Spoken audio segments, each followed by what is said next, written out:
All right, so we got our YouTube live, we got our TikTok going, and we're gonna start the recording very shortly. Just gonna let a few people join in our live session before we start it up. Wow, I hate gay people as a name on TikTok. That's probably a pretty offensive name, to be honest. All right, so let's get that on going. Don't save that. Cool. All right, let's get this going. We're talking about China, America, the tension that could possibly arise due to this event. And then I'm going to get right into the charts here, looking at some indexes, some metals, and some FX pairs. Hey everyone, welcome to another global macro update. In this video, we're going to be covering some fundamentals, just some news articles that we did look at over the weekend. Obviously, there is some stuff to go over, and then we're going to get right into the charts, looking at some indexes, FX pairs, and then ending off with some metals. First things first, we do want to look at China potentially seeing a V-shaped recovery, but don't expect that to be a global norm, analysts warn. So we do see that China is picking up. Obviously, we do have to take their numbers with a grain of salt. Not everything that they are promoting or expressing as fact is actually going to be real numbers. So we do have to keep that in mind. But China is definitely seeing a lot quicker of a recovery compared to a lot of other countries. We can see private survey shows China's manufacturing activity unexpectedly expanded in May. And this is, to me, somewhat surprising because a lot of the deglobalization will be taking a lot of manufacturing out of China, but we don't really know the extent to which companies will be taking manufacturing out of China. Maybe it's a lot cheaper. It's more efficient when it's done over there. They already have the supplies, the manufacturing, the building, all that stuff.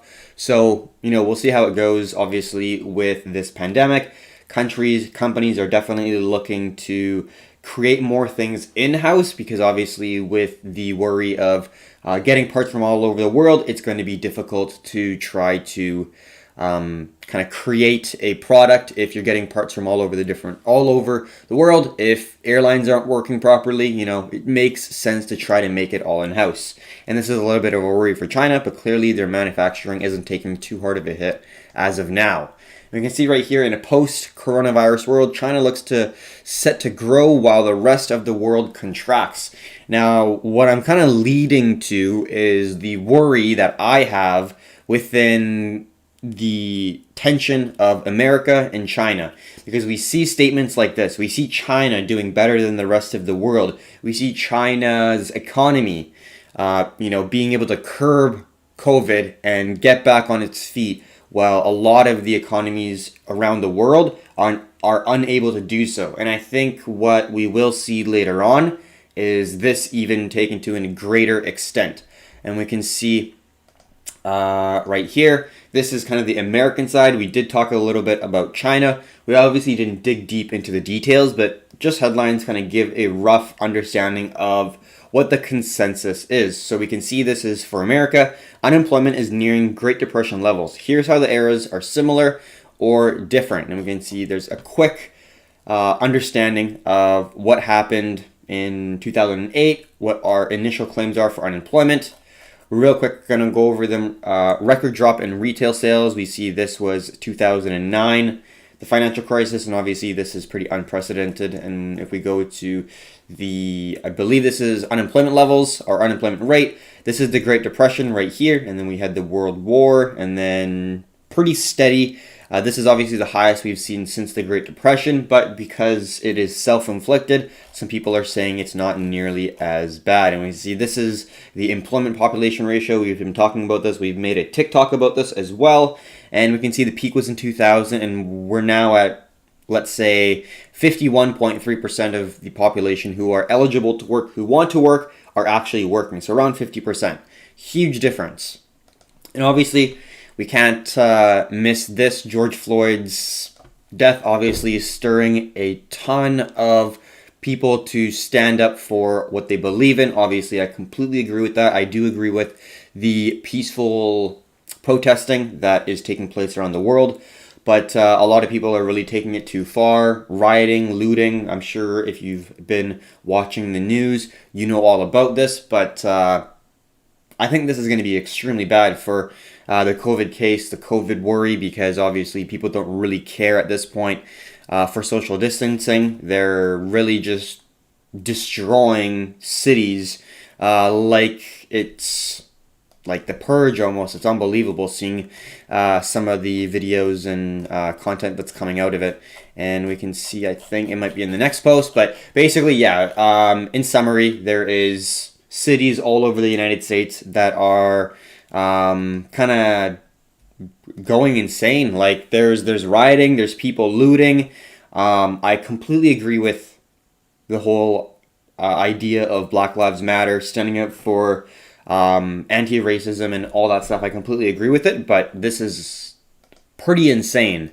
And we can see in China, U.S. protest is a hot topic in the state. Chinese state media is giving extensive coverage to violent protests in rolling cities across the United States, rioting cities across the while the unrest is also featured widely in Chinese social media. So this is creating not tension, but a understanding in the Chinese people that America is kind of deteriorating as being the number one country in the world in many aspects. We see the number one thing they want to show is that the Communist Party is doing a better job in terms of fighting the COVID cases and managing society. It's the main message. The US is not doing good. So, as a country, there's definitely tension regarding the relationship between America and China, and Trump saying it's the Chinese virus, going and expressing his beliefs, whatever they may be, in a bit of a racist way, obviously doesn't give a positive light in the relationship between China and America. And then we also see Chinese people are also trying to create this image of America's kind of not doing a good job. They're deteriorating, they're weakening, and it could be China's time to stand up, be first on the totem pole, and to take out that lead country that they've been kind of been under for many, many years. So obviously not going to be exactly coming into fruition. I hope not, but it's still a worry that I have because of the tension of geopolitical worries. When one country is first, they're deteriorating, they are weakening, and then the number two is strong, they're powerful, they have the opportunity to seize. What do you think is going to happen? That's kind of my biggest worry in this whole situation. But that is for another time. We'll see how it goes. I'm not really going to be... hopefully, I'm not going to be anything... I'm not going to be related to anything that's going to be coming in like a war or anything, but who knows in this crazy world. So let's go into the markets now. Let's go into the price action. First thing we're going to do is actually look at the DXY, which is the US dollar index. I think this is a pretty good place to start because we do see the dollar weakening against a lot of these major currencies, as well as even minors and exotics. So this is representing the US dollar compared to a lot of major currencies, mostly the euro. It's 60% euro, I believe 15% GBP. There's some yen in there as well. The main currencies are comprised within this index. So we can see after this squeeze to the downside, let's quickly get our snip. So let's get the snip right here. And also, if you have any questions, drop them in the comment section below, and we'll be sure to answer all those questions. So this is the strength of the dollar compared to a lot of major currencies. And there was a nice little squeeze that appeared here where we got a series of lower highs and higher lows. And we inevitably did break to the downside, breaking our minor level of ascending support and also our horizontal level of support right here. So the momentum is definitely to the downside, which is good for basically everything, for commodities, for crypto, for FX if you're trading and trying to have positive carry trades and make money while you are in the trade. A very weakening dollar is great because then you can long more exotic pairs like the Mexican peso, the South African rand that have higher interest rates, so then you can actually make money while you're in the trade, while your P&L is going up as well if this trade does come into fruition. But in terms of DXY, We do have a pretty strong level of support right around here, sitting around 96. We've seen that level of support hold multiple times, so there is going to be some level of support in my personal opinion.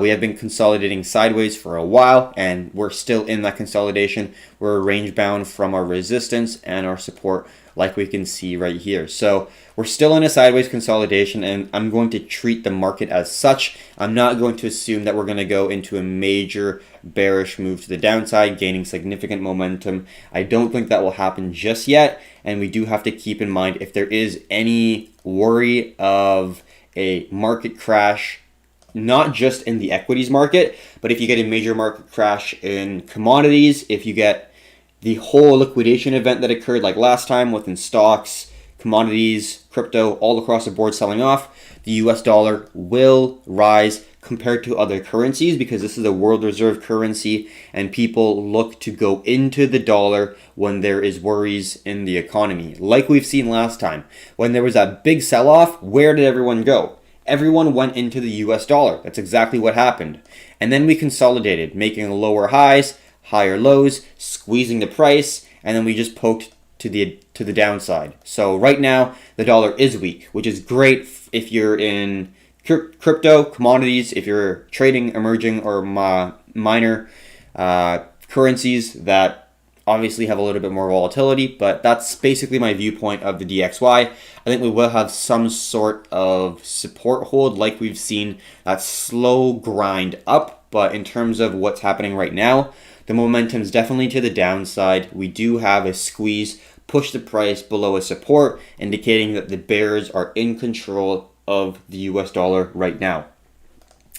Now let's look at some indexes. This is going to be 4 different indexes. We're going to go through them one by one. Not really going to look at the VIX, which is the volatility index, but we will look at the Dow Jones, SPX, or S&P 500, as well as the Russell 2000, which is a small cap index. So this is first the S&P 500, and let's just take a picture of it and talk in a little bit greater detail. I'm going to get some water, and let's continue on with the analysis.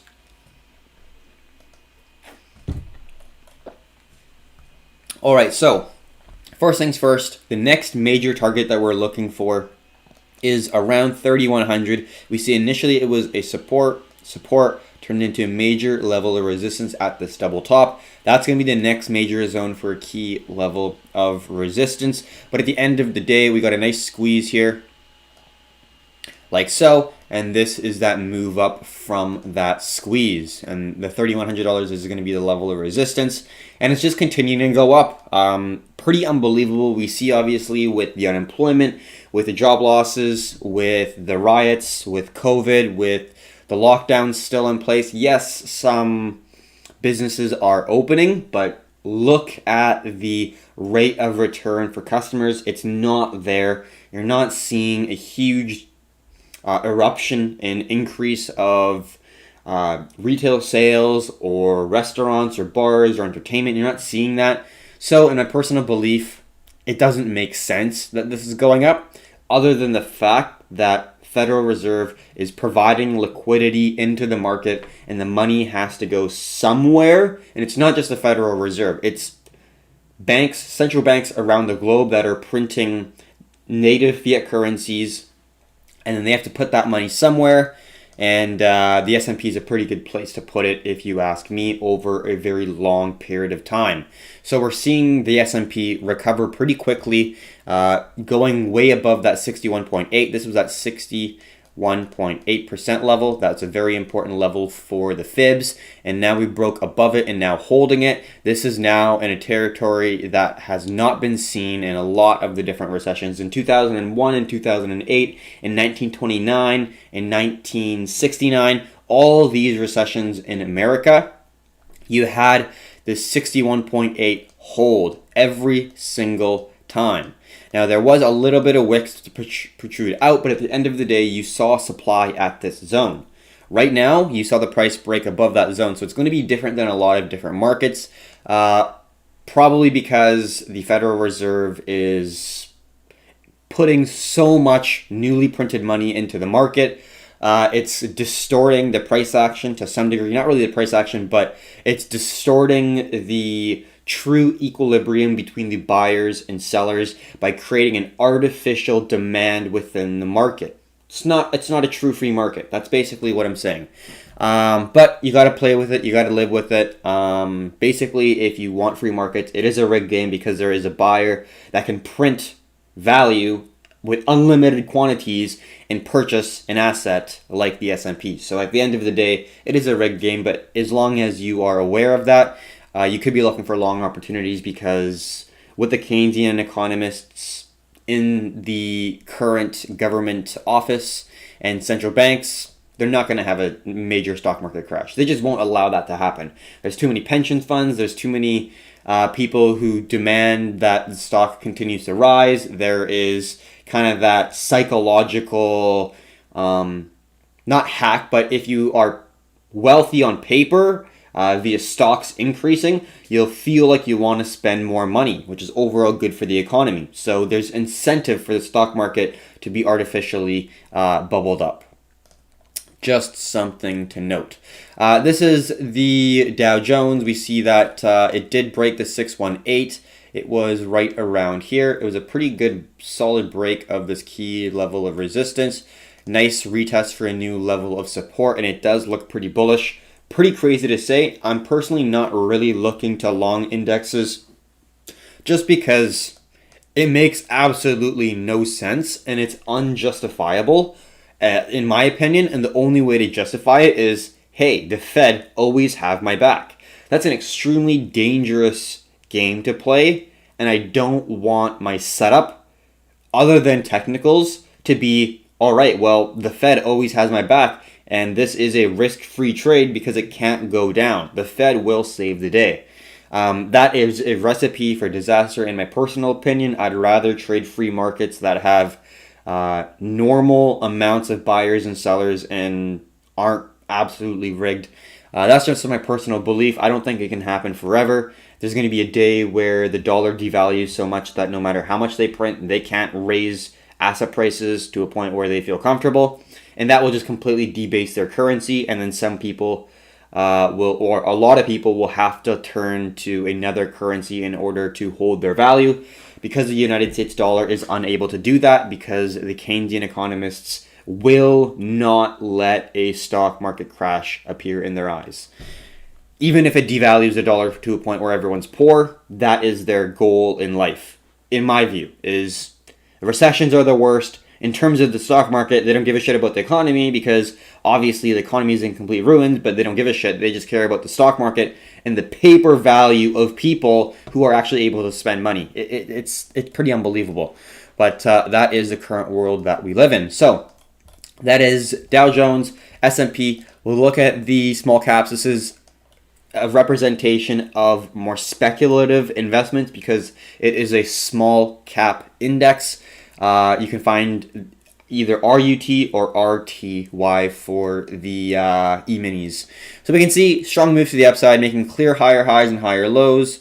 Let's just see if there is some level of trend line that we can kind of create for this flagging pattern.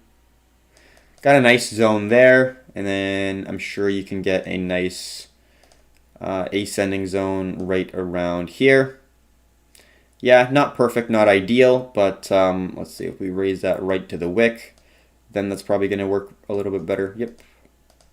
So that's the structure that we currently see right now within the market. I am definitely not really going to look to long just because I'm mainly looking at FX, commodities, as well as crypto.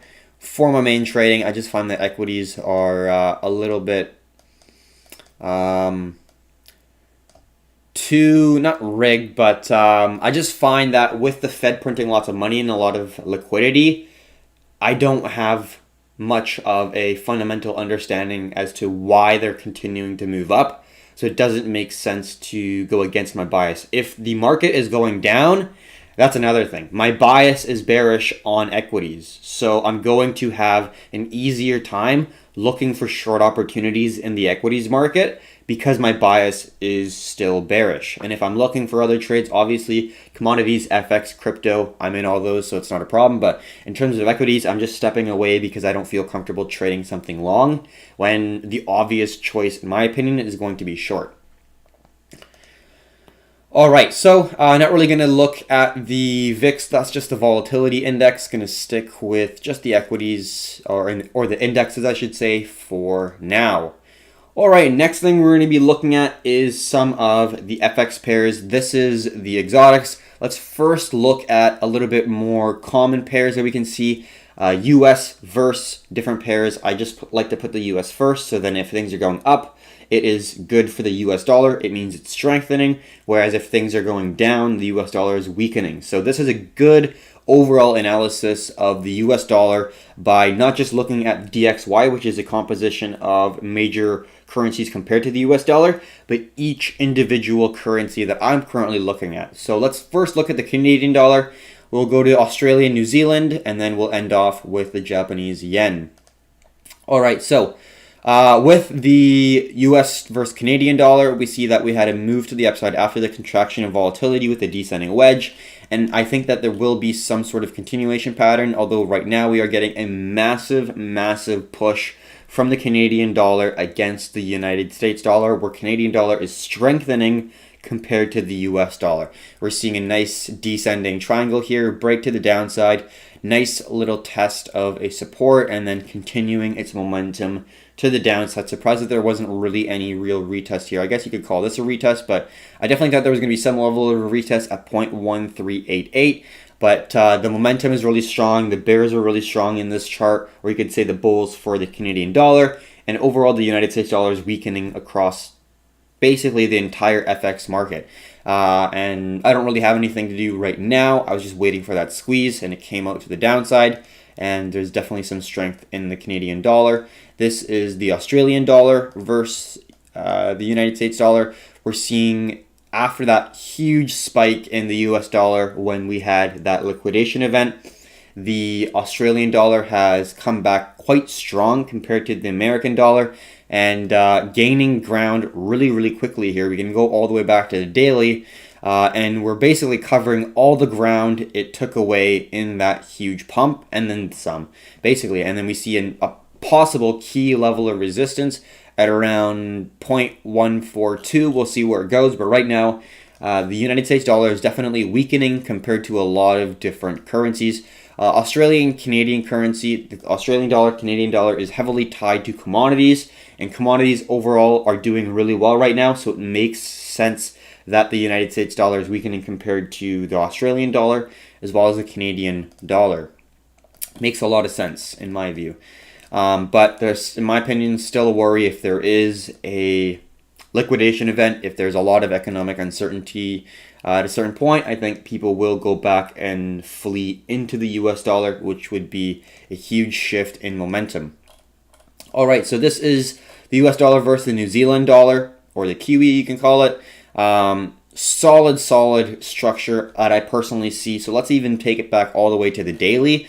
In my personal belief, this is extremely bullish as long as it holds above, let's say, 1.6. That's going to be the main level of support. We had a nice consolidation. Initially, we had a squeeze to the downside, creating a descending zone like that. And then we created a strong push to the upside, creating an ascending zone within the previous resistance, creating an ascending triangle pattern. We broke above the ascending triangle pattern, above the resistance, above 1.6, indicating that the bullish push has commenced.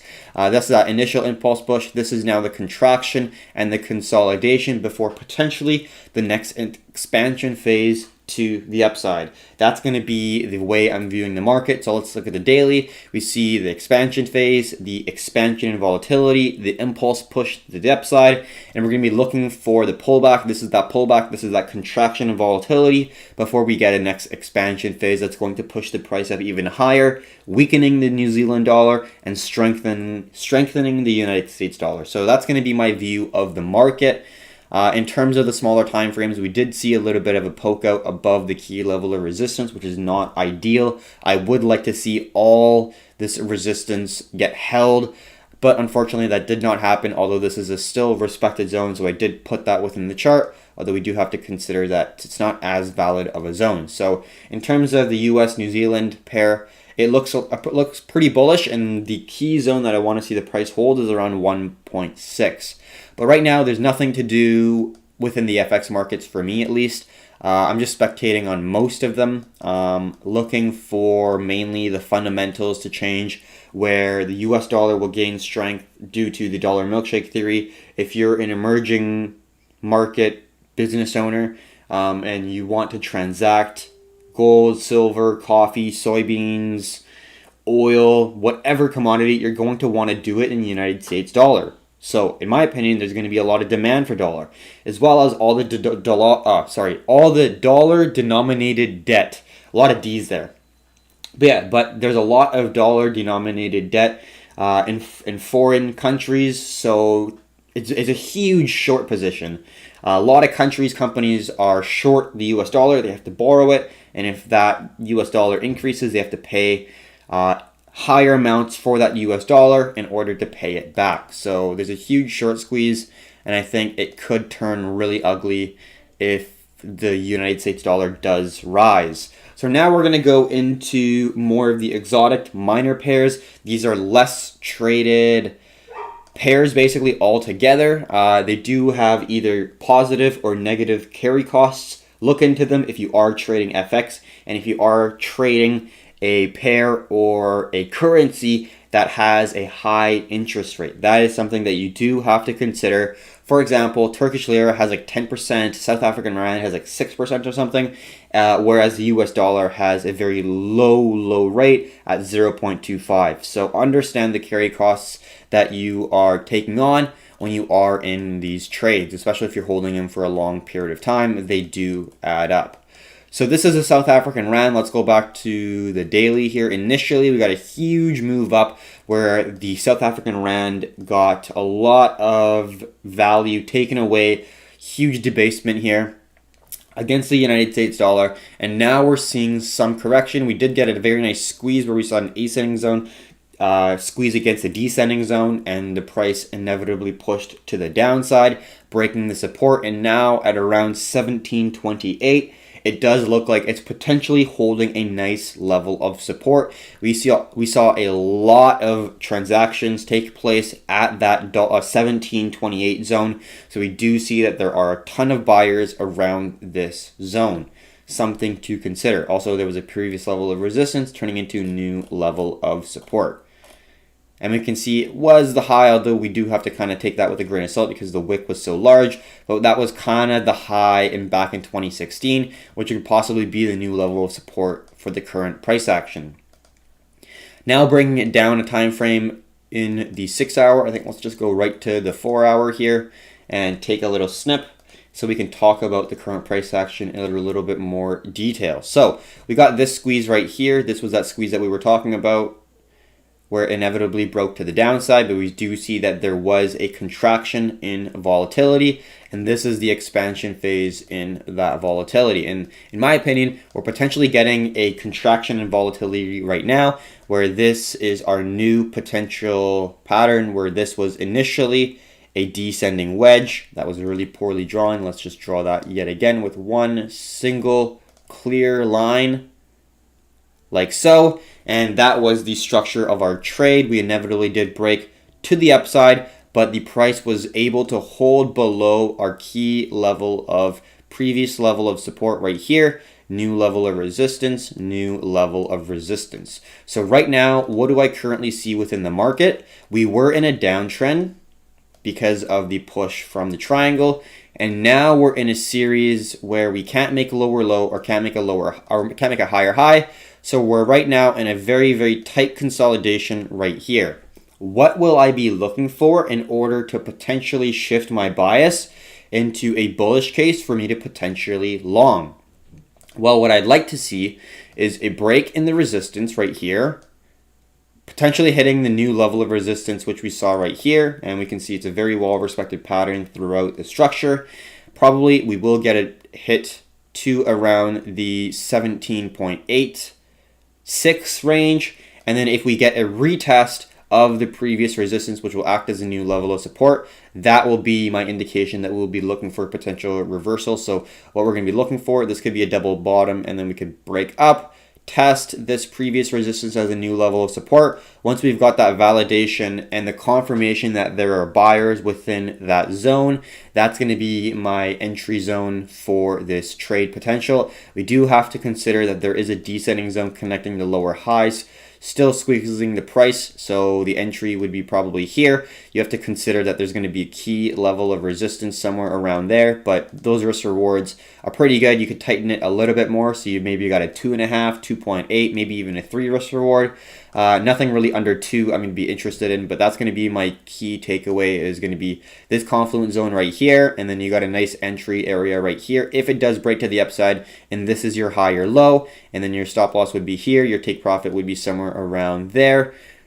A little bit over 2 to 1. We'll play it out a little bit as time goes on, as this continues, but that's going to be the structure that I'm going to be looking for, is initially a break in the structure to make a higher high. We're going to be looking for that higher low, potentially an ascending zone right here as well, squeezing the price closer to the apex of the pattern. That would be a really good reversal, and that's really only going to be what I'm going to be looking for. If it continues going this way, I'm not really going to be looking at the market, because it could just continue to dump down that way. That wouldn't really be something that would be optimal for me, but we'll see how it goes. If there's a nice descending zone like this, and then we're able to hit this descending zone a couple more times, and then we break to the downside, retest, and then we get some consolidation with some rejections that there's sell pressure here, that could be an opportunity if we see the US dollar weakening even more, because of the fact that you could get some positive carry. You could make money while holding on to the trade, and if it gives you some profits due to the depreciation, that's even better. But you can make money shorting the US dollar and going along the South African rand, basically. So anyways, that's going to be the structure for this particular FX pair. Not really going to be looking at it too much, but this is probably the closest one to a possible entry that I currently see.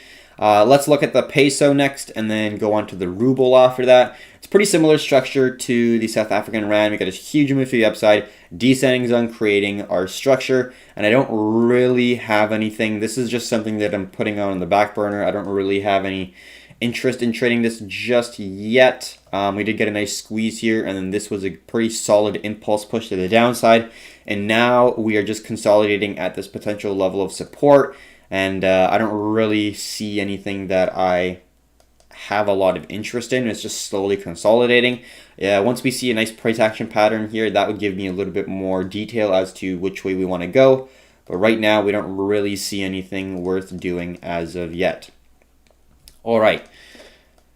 So that's the Mexican peso. Ruble is going to be next, the Russian ruble. So the Russian ruble, in my opinion, is in a very, very tight consolidation of a descending wedge. We did break this level of support, which I'm a little bit surprised about right here. That would have been really nice to hold, contract, and then have a swift move to the upside. But we're still falling, still going below our supports here, our horizontal supports. So I'm just going to let the price action play out. If this does melt to the downside, not really going to be looking to trade it, because my bias is going to be looking to long US dollar as of right now. It could change, it could shift. If I am looking to short the US dollar, I will be looking for another pair, not the Russian ruble. It'll probably be something along the lines of possibly the Canadian dollar if it does retest at 136. Not really something else. I think another one could be the South African rand if it does go below 17.27, but the Russian ruble is kind of like a only long opportunity that I currently see right now. If it does move to the downside, it could melt all the way back down, but I just don't really feel comfortable doing that just yet, in my personal belief. All right, Turkish lira is the last one. We see that previous level of resistance on the 2-day is now going to potentially act as a nice new level of support. Although right now, we're just in consolidation. It does look like a potential reverse head and shoulders with the left shoulder. If we do get another right shoulder, that could be a reversal, and then a breakout of this zone would be the thing that we're looking for in order for us to potentially look for a long opportunity, because this is a reversal pattern. Something like that. Right shoulder. You could have the risk at the right shoulder or at the head, and then probably your take profit for the first one is going to be something like this, although you could just make it a little bit more symmetrical. Not really of a great take profit here. It's pretty weak unless you're wanting to have like a really, really small level of risk. But at the end of the day, not really looking at Turkish lira, just understanding the US dollar against many of the different currencies that we are analyzing right now. So in my personal opinion, the South African rand is the only real one that I see that has true value for a potential trade. I think the other ones I just look at in order to gauge what the other emerging or exotic pairs are doing. And then this is a little bit more of the minor or major pairs that we can currently see. So right now, nothing really to do on the FX markets. We do see that the US dollar is weakening, which is good for a lot of the asset classes that we do like to trade in. But right now, the Canadian dollar wouldn't look too bad for a nice little retest if it does go and create a little wedge here. Using the previous resistance yet again as a new level of resistance, that would be good. But for now, we're just going to be spectating in the FX markets.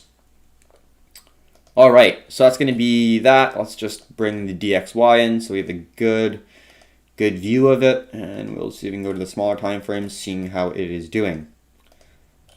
All right, now we're going to go on to the metals here. Super exciting stuff that's happened. I think we are going to do palladium and platinum first because I entered them and they're looking pretty phenomenal. First things first, this is palladium. All right, so we've been talking about palladium for a while. I'm going to mainly stick on the smaller time frames just because we've already gone over the large time frames so often. But in terms of the actual structure that we're trading and the setup that we are trading, this is the setup. We already know that we have a major squeeze here. And then this was a major impulse push, a expansion in volatility. And this is now the contraction and volatility yet again, where we see a squeeze happening. And right now we did get a break of the resistance. We got a little fake out right here. And then we pulled back into it, but we were able to hold this nice little support. And then now it does look like we are breaking out. The major level that I do want to see the price break is this zone right here, 1960, right around there. Previous level of resistance, previous level of support, previous level of support, resistance, resistance, resistance. So we know that there's going to be a lot of supply at this zone.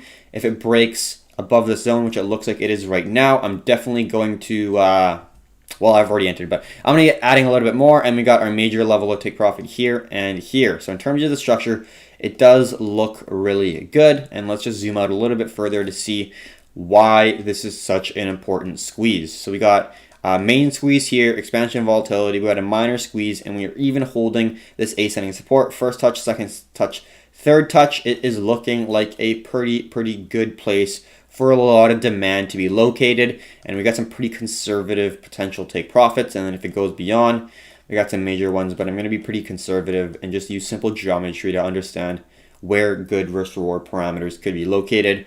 And that's going to be my overall trade, basically. Palladium does look really strong. We've already covered it. We already talked about palladium versus platinum, understanding what potentially drives the market. And overall, this does look pretty bullish in my view. So yeah, that's going to be my first trade. And then platinum is going to be my second trade. It shot up a lot since the entry here. A little bit surprising. Almost got taken out here, but pretty lucky on that one. And let's zoom out a little bit more on this as well and understand where it's been, where it could be going. So we already talked about palladium. This is platinum, a different metal.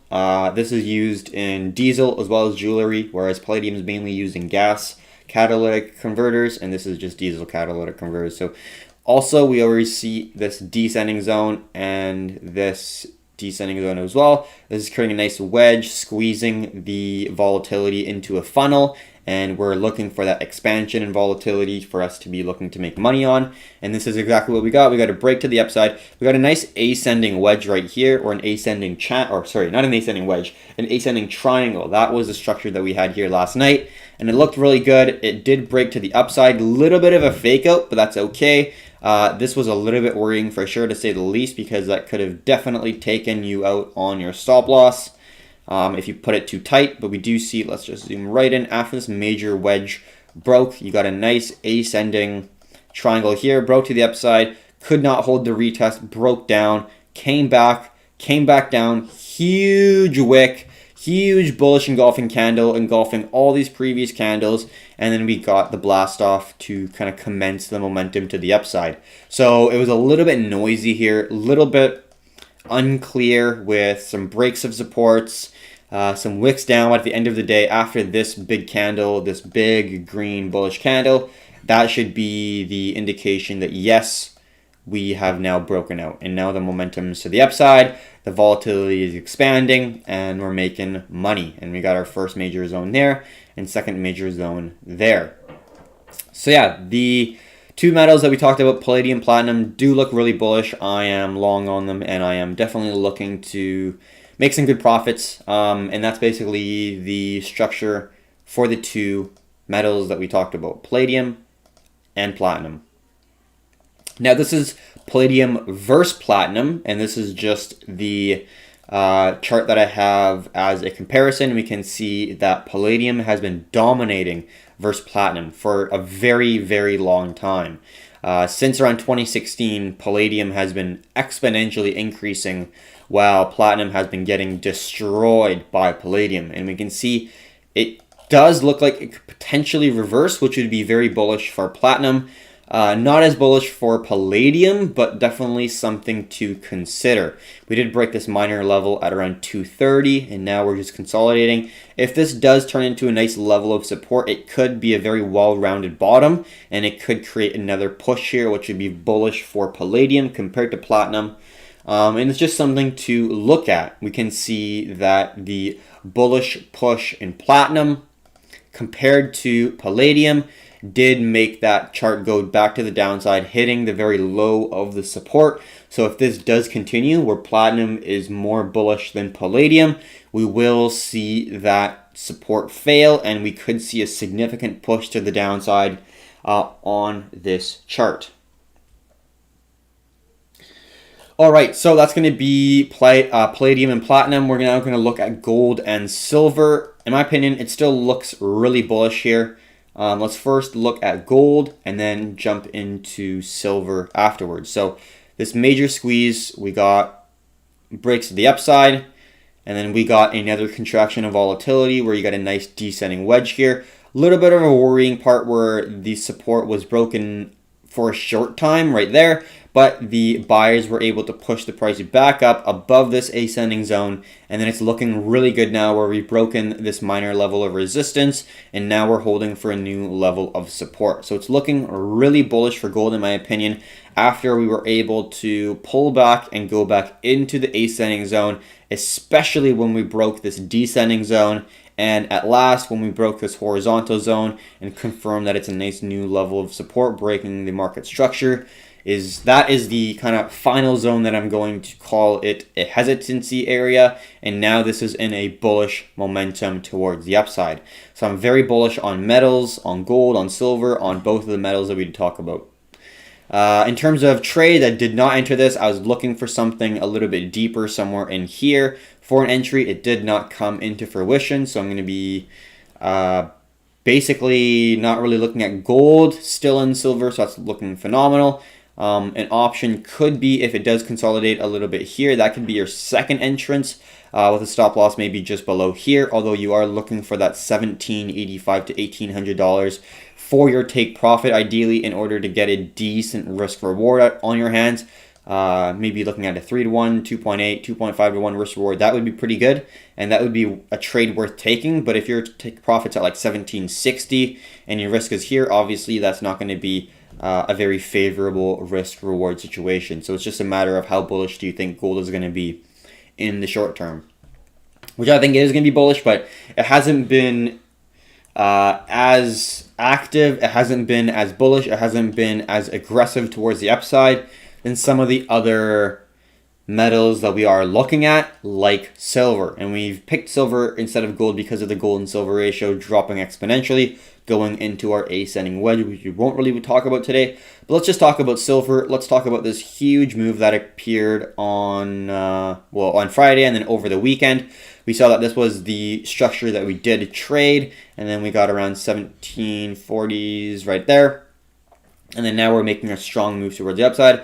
Very similar structure to a lot of the things that we do trade. This is a symmetrical triangle with a squeezing descending zone and an ascending zone, bringing the price towards an apex of the pattern. Once it has a huge bullish engulfing candle, that is going to be your signal to be looking to enter for a long. But we were anticipating it right here. We also did see that nice rounding bottom, and you could get a little bit more aggressive with the trend line and get a trend line here. That's what we drew, and that was our initial break. And then we entered right around here, and then we got that move towards upside once it broke that final descending zone. And the target's around 18.5, 18.6. I think that's where the next key level of supply is going to be. We can see it was a retested zone many times within the structure here. We are currently at some minor level of support, but at the end of the day, I am expecting it to go a little bit further up before I do take my profit. But strong, great move overall. It gapped up over the weekend, and it is holding strong. So that's going to be my analysis of silver. And let's quickly look at oil, both Brent and crude. Not really going to touch on it too much because I don't trade oil, but it's just something to consider, something to know about. So this is dating from basically March of 2020. We do see that oil has been actually increasing quite a bit, and it's almost, or if not, has hit the bottom of the gap down initially that kind of commenced the whole sell-off for oil. And this is going to create a very strong level of resistance.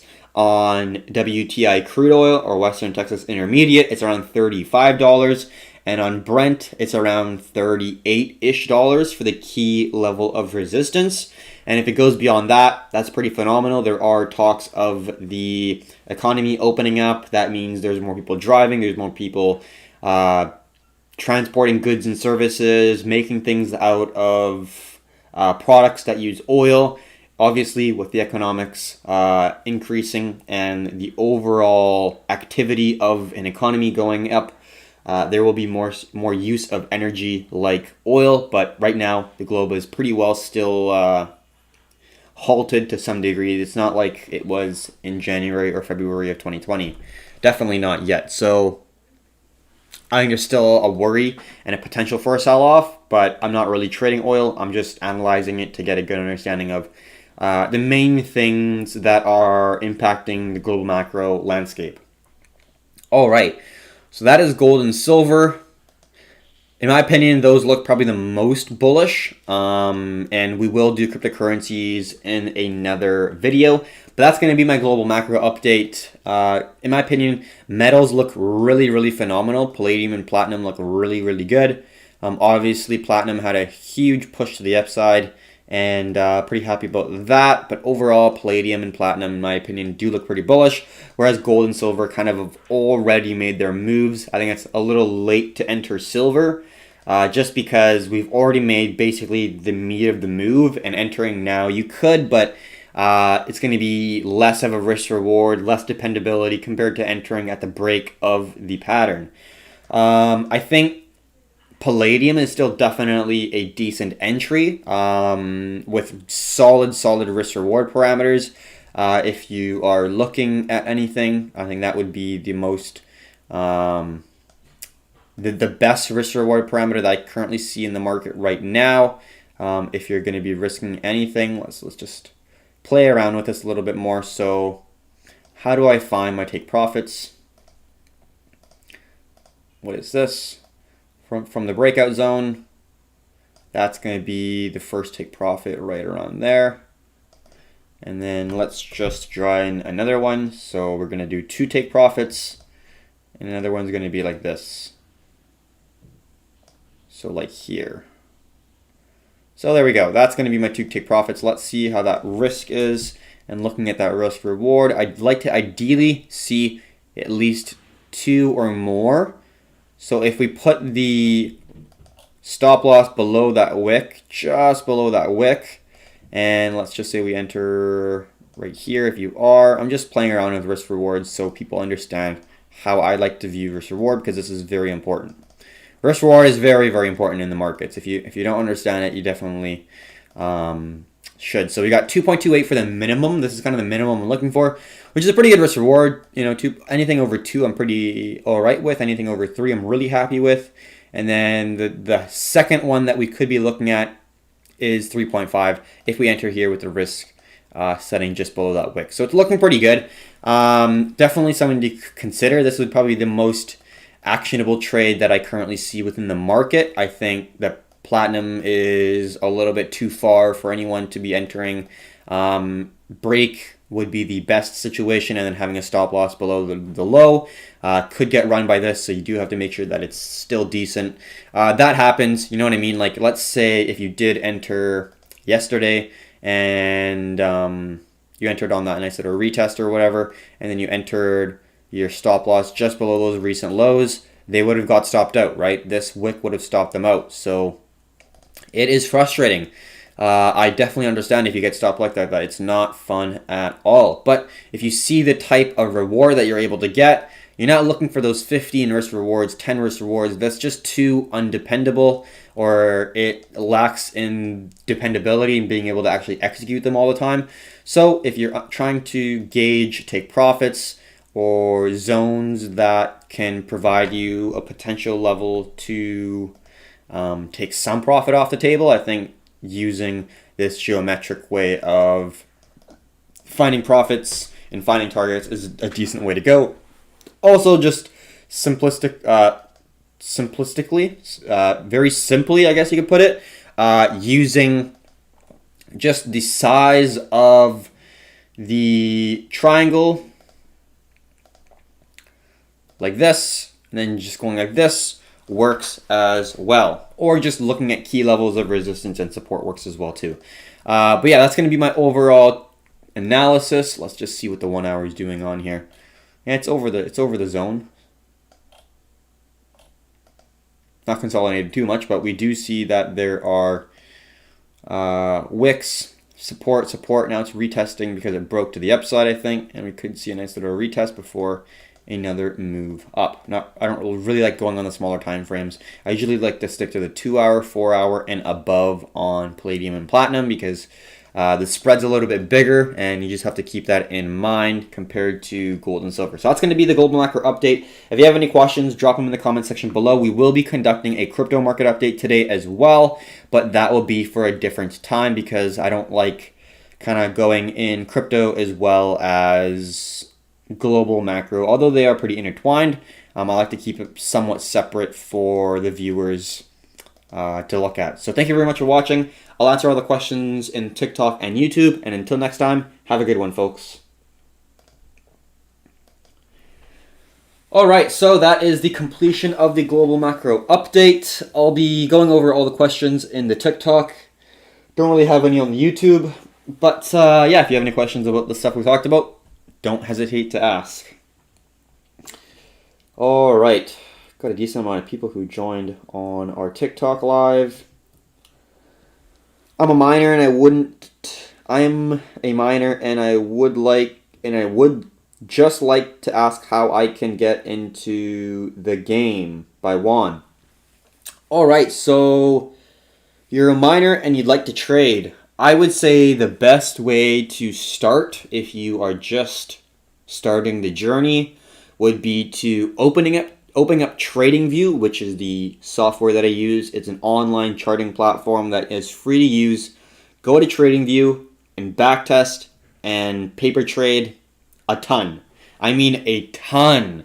If you have the money, use TradingView Pro in order to get the replay version, so you can replay historical data, so you can backtest, you can practice your trades, you can do all that stuff. I think that would be the absolute best way to start learning how to trade, because if you start with real money right away, it is definitely going to be more negative than positive in my personal view. The first step to learning how to trade is, first off, understand how to read a chart, understand technicals, understand candlestick patterns, understand structures for setups. That is by far the first step to learn. And once you've been able to master that, you can understand how to dissect and get the granular details of a chart, top-down analysis, proper setups and structures to find points where there's going to be expanding volatility or at least impulse moves that you'll be able to capture. Once you're able to understand that, then you get into the psychology, which requires real money to trade. I think you should start off without money, but I think in order to actually learn how to manage yourself and manage your own psychology when you're in a trade, when you're in a drawdown, when you're on a win streak, the only way to do it is by trading real money and slowly growing a portfolio.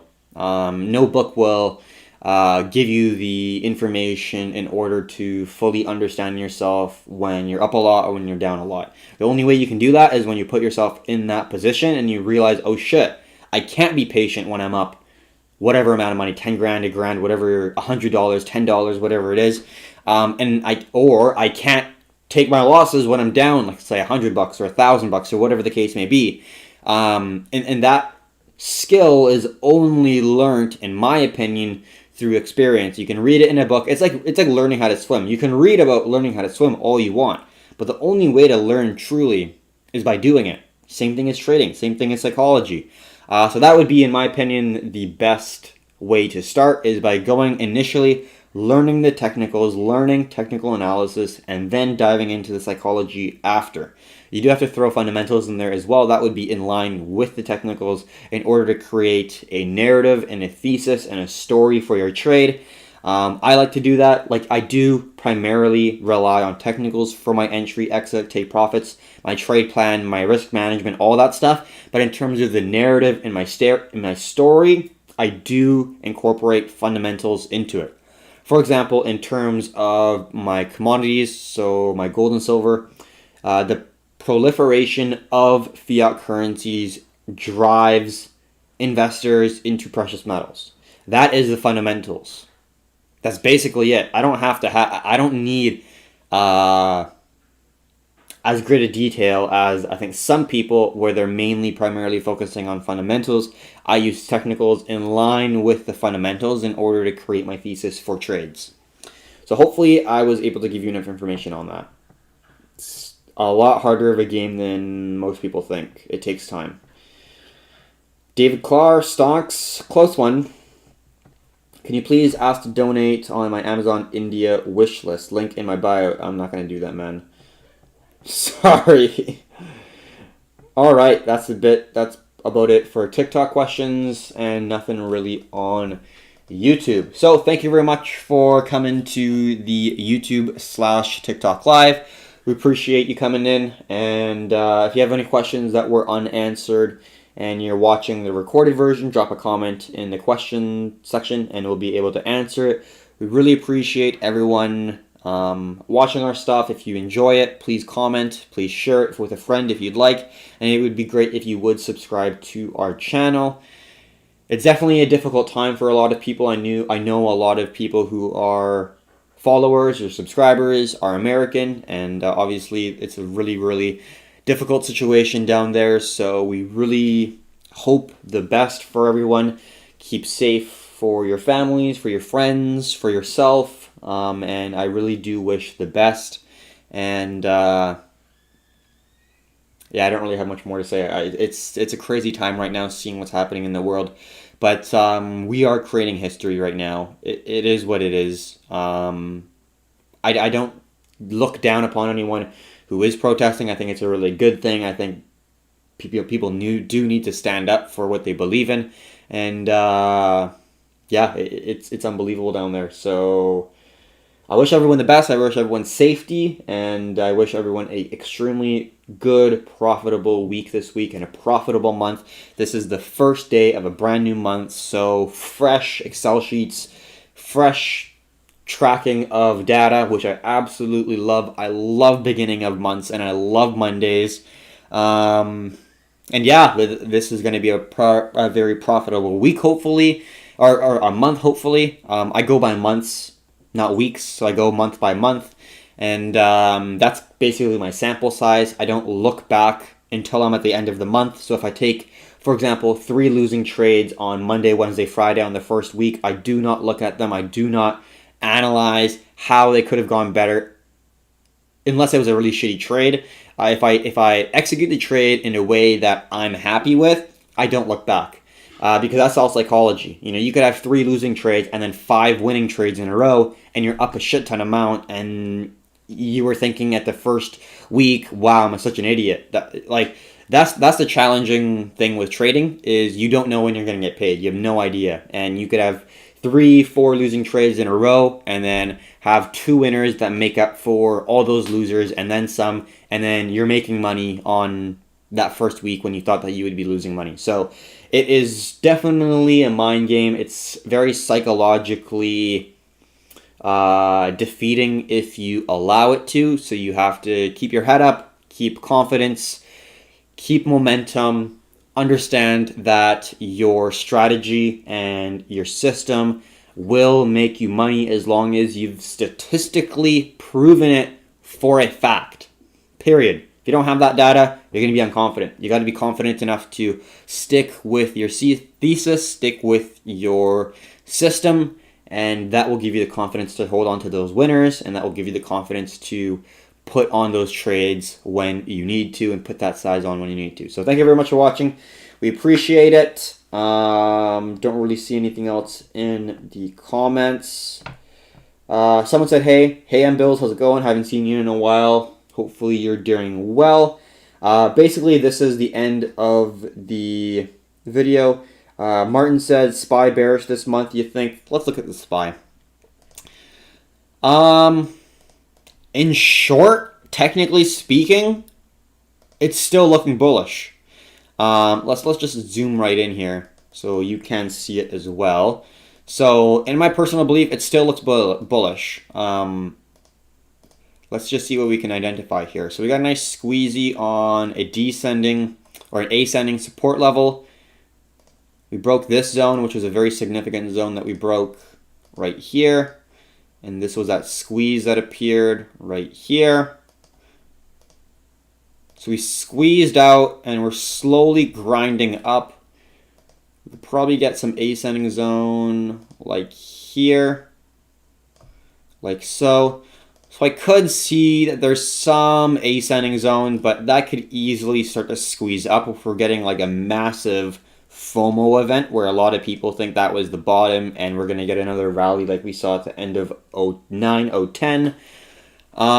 So right now, I don't think that it's super bearish just yet. If we break down from this ascending wedge, that would definitely indicate that there's some sell pressure coming into the market, and then breaking below the 61.8, which is around 29.70, that would be really bearish, breaking back down below the 61.8 fib level.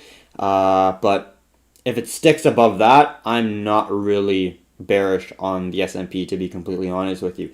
It sounds crazy because obviously with the lockdowns, with the economic damage that the COVID pandemic has taken a toll on. And that's just one segment of it, right? That's just one segment. And then you got to look at the oil capitulation that occurred, bankrupting a lot of oil companies. And then also looking at the riots with the Black Lives Matter, with entire cities getting destroyed, with all this shit happening. The stock market is still going up. And that's why I just don't want to short it, because it's a completely rigged game. The Fed can print value, not really value, but they can print money, which in most people's eyes are value. I don't find it as valuable, but they can print money and buy up indexes, so betting against them is betting against the Fed. Do you really want to do that? I'd rather not. I'd rather bet against something that is less manipulated, I guess you could say. Martin, tech is carrying it though. Yeah, I completely agree. There's like 5. The FANG basically are carrying most of these indexes. Like the NASDAQ is almost at the all-time high. And you are completely correct. But in terms of shorting equities, if I were to short index or equities, I'd rather short a single equity, like a single company, instead of an entire index, in my personal belief. It could change. It could be different. The Fed could try to print like they did in Japan. A little bit of economic history. In 1989, the Japanese asset bubble, the largest asset bubble in Japan, popped. This was a real estate equity all asset bubble, kind of like we have in the United States.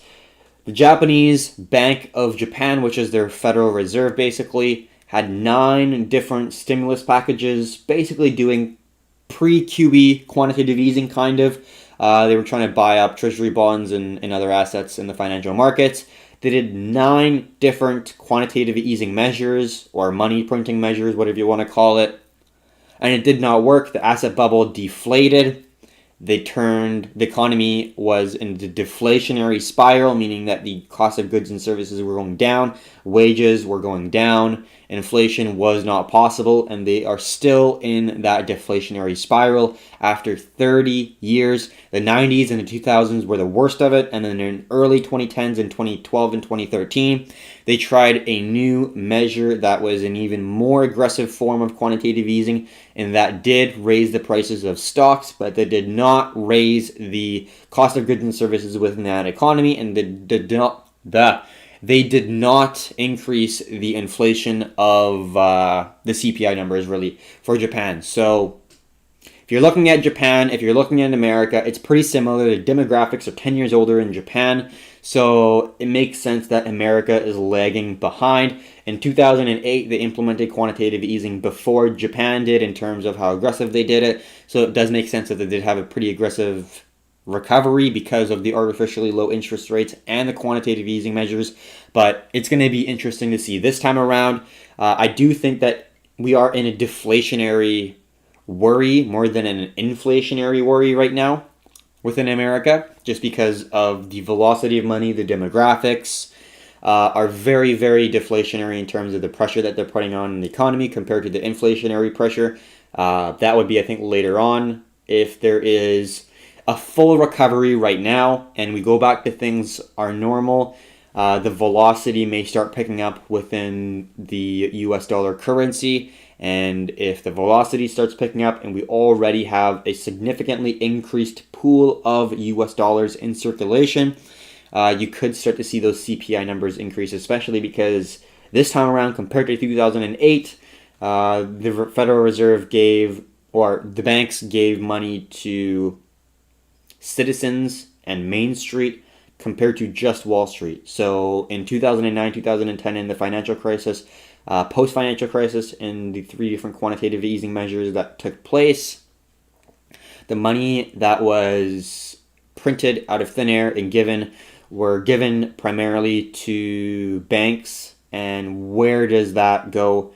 Primarily only goes into financial assets and real estate, right? So the inflation, because that pool of money was only competing against financial assets primarily, the inflation in financial assets rose. But now you're getting that money and that pool of money increased in Main Street. And that is going to be paying for everyday goods and services like food, drinks, all that stuff. So I think this time around, with UBI basically in place, the inflation will be seen not only in financial assets because of the bailouts for large corporations, but also you'll start to see the CPI numbers. You'll start to see the average price of goods and services like apples, car washes, pizzas, or whatever the case may be. Those prices will increase as well because there is an increased pool of currency for everyday people. And that's what creates inflation accompanied with the increase in velocity. People buying and selling more.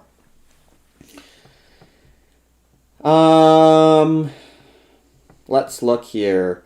Can you look at DIS? I don't even know what DIS is. I'll quickly look at it just to see what stock it is. Walt Disney. It's looking very similar to the markets. It's retracing very, very aggressive bounce. Look at the S&P. Very similar to the S&P or the Dow. It's probably going to follow that to some degree. Although this is not financial advice, I don't exactly know. I don't know the intricacies of Walt Disney Company. I don't follow them. I don't follow their reports. I don't follow their fundamentals. All right, Martin, do you recommend what right now? Gold or cash? Question mark. So I'm not a financial advisor. I do not have that designation, so I can't tell you what to invest in. But all I can tell you is what I am investing in.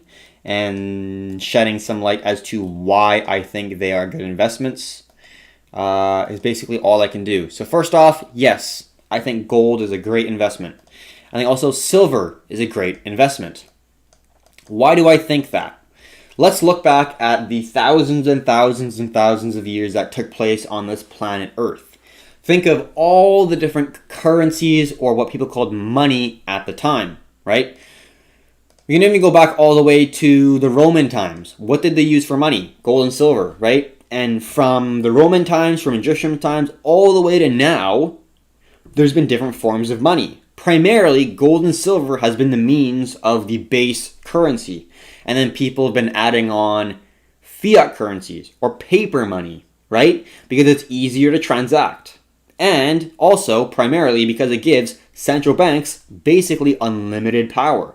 Now, when they started the 19th century in 1913, that is when they introduced fractional reserve central banks. That's when fractional reserve banking was already a thing, but that's when they introduced central banks. And that's when the fiat currency system took place kind of around the globe. And in short, there's not a single fiat currency that has stood the test of time. Every single fiat currency that's ever been in existence on this planet has either gone to zero, meaning it's completely worthless, or it's devalued and debased so much that it is like 99% less of what it used to be, let's say 150 to 200 years ago. The UK sterling is the longest lasting currency, and I think it's like 300 years old or something, and it's lost 99% of its value. The United States dollar, back in 1913, what was its value then? What is its value now? What could you buy back then? What could you buy back now? What could you buy now? It doesn't make sense to hold the US dollar. It doesn't make sense to hold any fiat currencies for the long duration of time. In times of uncertainty in a very short time frame, yes, holding currencies can help you provide some level of security, but if you're holding currency for a long period of time, it's only going to devalue. You got to put that money to something that is more productive. If it's a income producing asset, that's great. I personally am mainly putting a large majority of my funds in cryptocurrencies as well as precious metals, including gold and silver. That's at the end of the game. That's where I'm putting most of my money. I'm not going to be putting my money in stocks. Why? Very simply put, in a huge economic recession and with stock prices this overvalued in a bubble, like it just does not make sense that the stock prices are so high. Some of the simple ways to understand valuations of stocks: Warren Buffett indicator, Wilshire 2000, I think it's called Wilshire 2000. Let's look at it right now. Equities, US. I think it's an economic stats. Market cap to GDP, this is it right here. This is the Wilshire 5000 to GDP ratio. We see that it's higher than 2000, and that was an extremely overvalued time. 2007 was not that overvalued. Right now is way overvalued compared to almost any other time in history. Recent history. We can see this is the original Buffett indicator, corporate equities divided by GDP ratio, and we're basically at the peak back in 1999-2000, and we're basically there right now, 1.56, and the peak was 1.59. So in terms of where we currently are, I think we are still very, very overvalued. So yeah, that's my analysis. That's the reason why I'm mainly sticking to cryptos and commodities. And I'll be trading FX markets, but I think they are just for trading purposes. I wouldn't obviously invest in a currency. But yeah, that's just my personal opinion.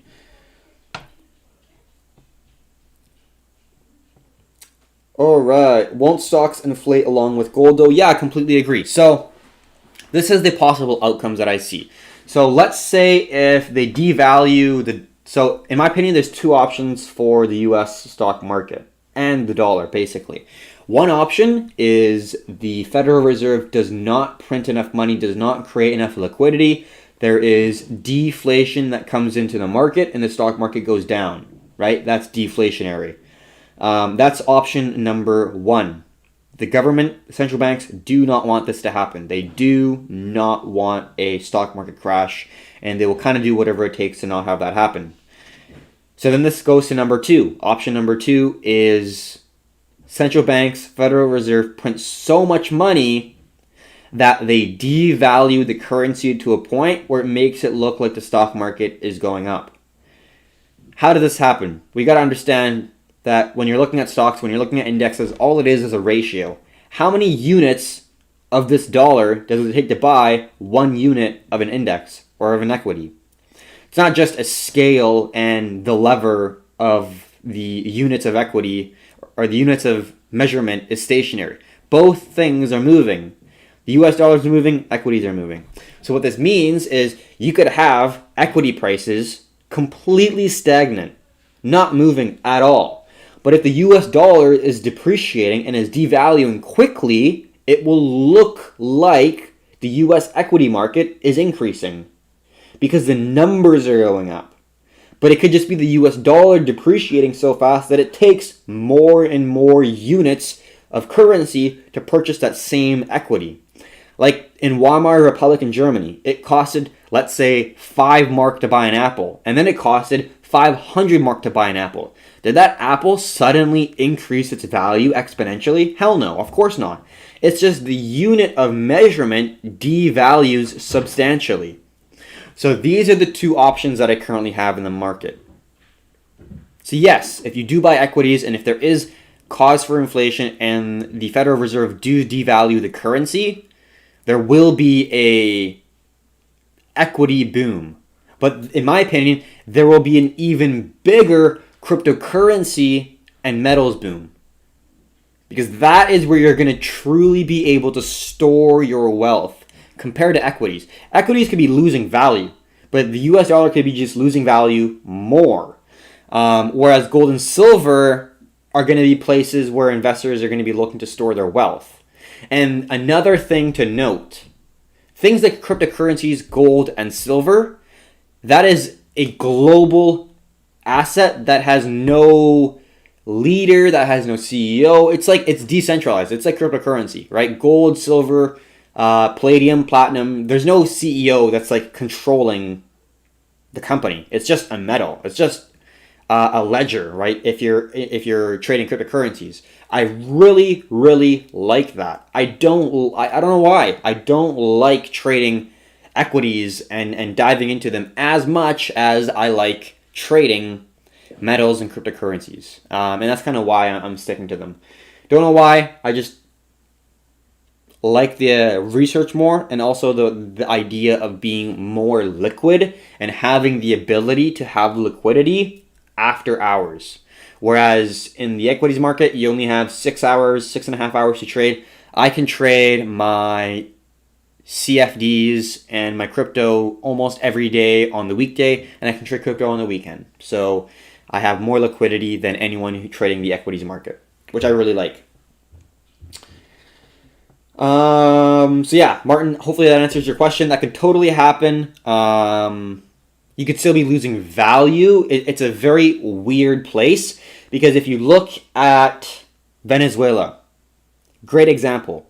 Their equity market, their stock market was booming when they had the peak of their hyperinflation. But that doesn't mean that the companies are actually appreciating and doing well. The companies were doing terribly. If you valued the company against, let's say, the US dollar, they were depreciating. But compared to the Bolivar, which is the currency in Venezuela, they were appreciating. So I think one way to look at the stock market is not look at the stock market and just compare it to the US dollar always. That, in my opinion, is not a good way to gauge the strength of the stock market, is just that one comparison. One way to do it is compare the stock market to gold. Which one is appreciating more? So take out the US dollar, right? Equities compared to gold. Take out the dollar, see which one is appreciating more. If gold is appreciating more, if you can get more units of the S&P with gold, it makes sense to hold more gold, because you'll be able to buy more and more stocks with that gold. Same thing that happened in the 70s. There was a huge shift from the 70s to the 80s where gold peaked at 1980.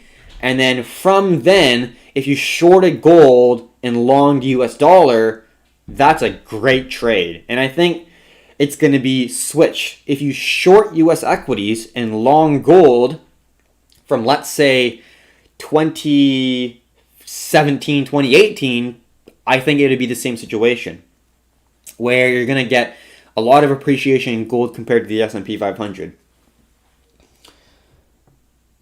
That's just my personal opinion, obviously. It could be different, but I'm mainly looking at metals and crypto for investments while trading those asset classes as well as FX. That's my primary way of making money in the markets. All right, Martin. He said something about the site. What site is that? All right, so this is the, let me find it again, market cap to GDP. So this is, if you Google it, it should come out. It's longtermtrends.net, market cap to GDP. And this is the Wilshire 5000 to GDP ratio, market cap to GDP. And it goes over a couple charts. This is the Wilshire, I think, 5,000 to GDP. And then you got your original Buffett indicator, which is just the corporate equities divided by GDP. And then you got some Dow to GDP ratio and S&P 500 to GDP and S&P to GDP in another format, I guess. You can view more charts. So yeah, there's a lot of stuff that you can see. You can see U.S. yield curves, real interest rates, national stock market comparisons. You can see how America, Asia, Europe stock market acts, which is pretty interesting actually. Argentina's crazy volatile. And then you got stocks to commodities ratio. U.S. debt to GDP. Actually, this is probably an interesting one. Let's look at that one. Gold to silver, copper to gold to silver, oil to gold. That's an interesting one. Oil to gold is an interesting one then. But yeah, there's a bunch of stuff on there. Definitely check it out. I highly, highly, highly recommend it. Rare earth metals. Dog. Don't really know what you're trying to say for rare earth metals. Check out PLR743 TikTok profile. Talks about printing and debt. If we print, potentially China defaulting. If we print, potentially China. Yeah, so that'd be an interesting thing. China owns the most U.S. treasuries or most U.S. debt compared to any other nation. If China defaults on America's treasuries, or if America defaults on China, we will see. That would be like war territory, obviously. So it will be interesting. I also have another thing here that shows the countries that own the most U.S. debt. And we can see China is 17% of the total debt for America. Japan's at 16.5%. Brazil's at 4.8%. United Kingdom's at 4.7%. Ireland's at 4.2%. India's at 2.4%. Hong Kong's at 3.2%. Luxembourg's at 3.5%. Luxembourg is in a really tough situation economically, in my opinion, with some of the stuff that's coming out. Like, they're so fucking indebted. It's crazy. But, yeah, we will see. We will see. Interesting time we're living in, that is for sure. All right. For someone who hasn't invested before, do you recommend investing now or after the economic crash? Very, very tough question because I have no idea what your living standards, lifestyle situation, how much money you can invest, income, expenses, anything like that. But as a simple general rule as investing, I would say a really good way to go about starting out is dollar cost averaging into something you understand. So what does this mean? Dollar cost averaging. First things first, dollar cost averaging means you are putting a specific amount of money at a consistent rate in an investment over a long period of time.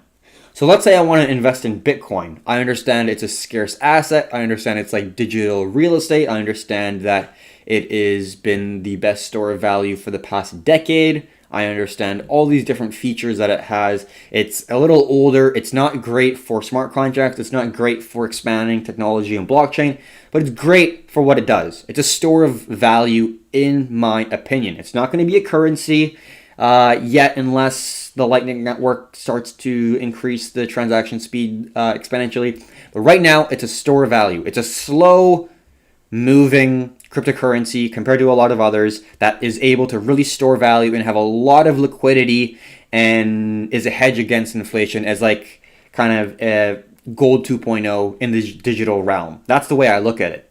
And I understand it well enough, in my opinion, to invest in it. So what would I do? I would, let's say I want to put $1,000 a week or a month, whatever the case may be. So I would set aside from a paycheck, if you have a job, set aside, let's say $50, $500, $1,000, whatever they may be, and put it into that investment little by little. You're not going to time the market. You're not going to try to get that perfect bottom. You're just going to slowly put money in. And what that will do is it will make you feel comfortable with the price movements that you see.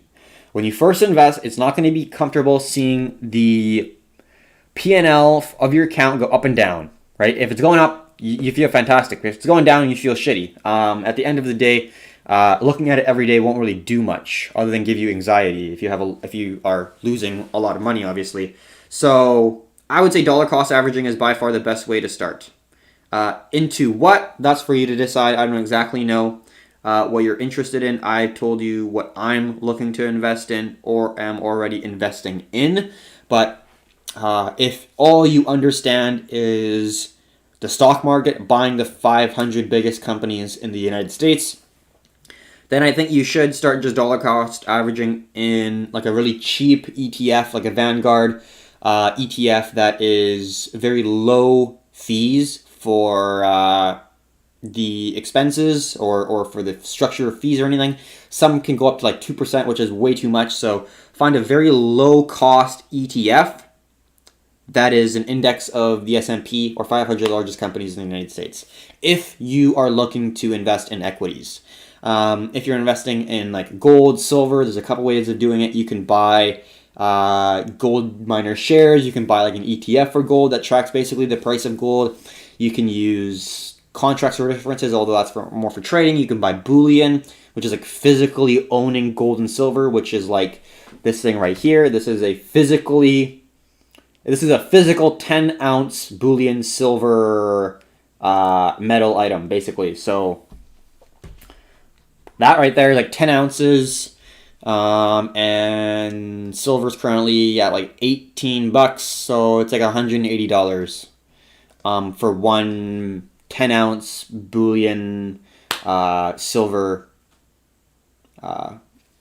investment, basically. So yeah, obviously gold's more expensive, but those are probably one of your best bets in order to actually invest in gold and silver for the long term. So anyways, I don't really see any more questions coming in. If you have any more questions, I'll be happy to answer them, but I don't really see anything right now.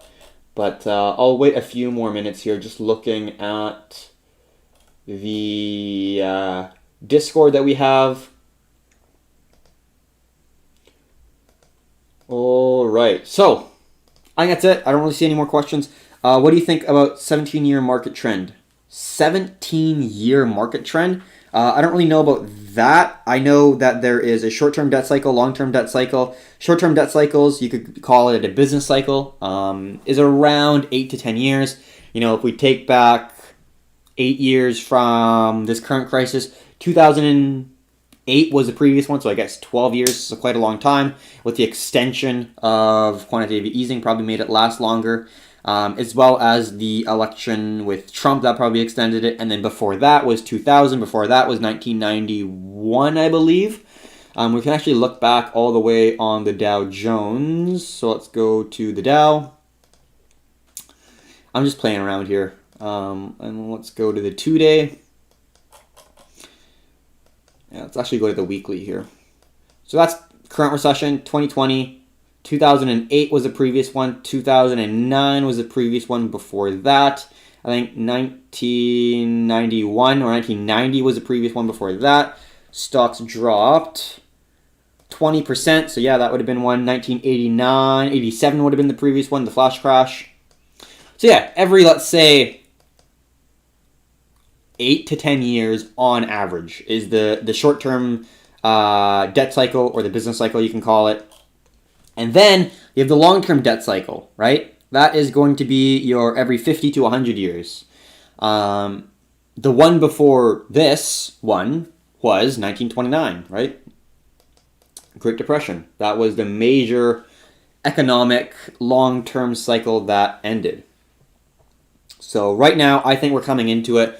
I think that we are going and entering an extremely deflationary period after the biggest expansion in history, all the way from pre-2000. It's just been an absolute moonshoot. So, like, if we look at the monthly, like, look at this freaking chart. Like, tell me that's not a massive bubble, and I don't know what you're talking about.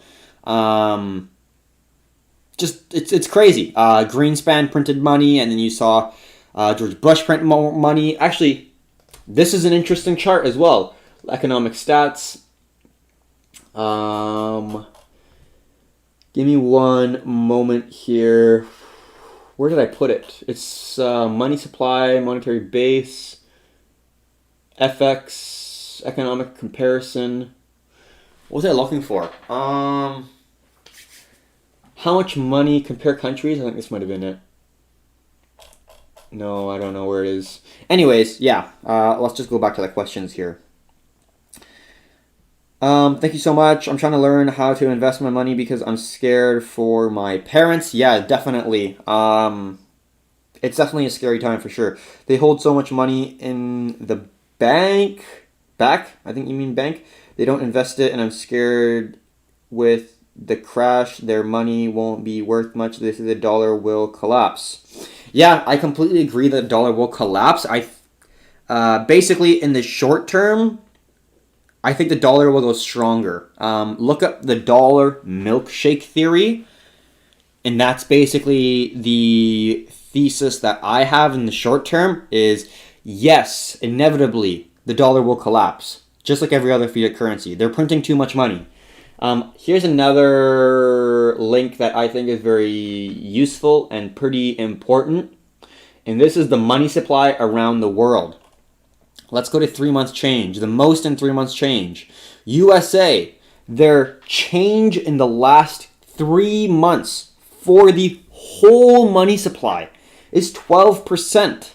That's crazy. If they did the same amount of printing that they've done in the first quarter of 2020, think of how much that will be, right? Let me just look something else here. So we can look at the other numbers here. Venezuela, 82%. So they've almost doubled the amount of money in supply in 3 months in Venezuela, right? It's like 80%. That's insane, right? In 3 months. But USA is like 12%, right? So that doesn't seem as bad. But if you do that every quarter, every year, think of how much more money the United States is having in circulation. That's going to devalue the currency. Also, let's look at this one, US dollar debasement. This is a really powerful photograph. I thought 1913, the Federal Reserve is created. A single unit of a dollar is worth $1 single dollar in gold, right? That is the true value of money. It goes down significantly. 1933, it's down at, let's say, 75 cents. So it's lost a quarter of its value. 1971, it's lost 70% of its value. 2013, it's lost 95% of its value. That's insane. So if you're holding only US dollar, you're going to get absolutely wrecked when this inflation does come in the future. But I think in the meantime, before that day comes, there will be deflation, which means that the dollar will strengthen. Right? So that's my view, is I think the dollar will rise, take out a lot of these fiat currencies with it, because they can't support paying back their debts. There's going to be a lot of shit that's going to come from the increasing strength of the dollar. Something will happen. Liquidity will be needed. Central banks will overreact, print too much, over liquidate, I guess you could say, the world, and the confidence in the United States dollar will start to diminish, and there will be a point within time where the entire world starts to worry about the value of the US dollar because they're printing so much of it. Right now, it's not really a worry yet, but there will be a point where they're going to print so much money that it doesn't make sense to hold it. It's losing so much value, and once that confidence is lost as an economy and as a society, then you will start to see unbelievable debasement, crazy amounts. Look at, for example, Weimar Republic, which is Germany between World War I and World War II. They had a hyperinflation. Venezuela had a hyperinflation.